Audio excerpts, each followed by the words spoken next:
বলতেন বিলম্বিতের বিস্তার তো লেখা যায় না, মনে যখন যা আসছে সেটাই গাইতে হবে। একটা রাগের চলন আমি তোমাদের শেখাতে পারি, কিন্তু লিখে দেওয়াটা আমার পক্ষে সম্ভব নয়। তো এইভাবেই ওনার কাছে আমার শিক্ষা।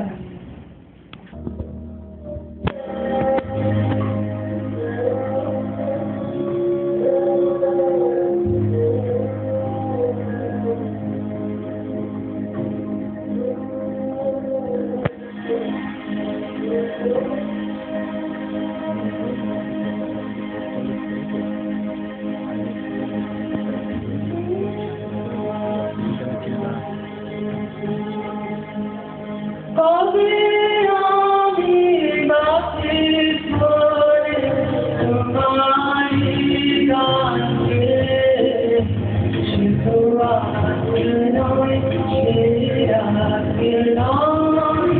কবে আমি বাঁচি পরে তোমারি গানে, সে তো আজ নয় সে আগে নয়।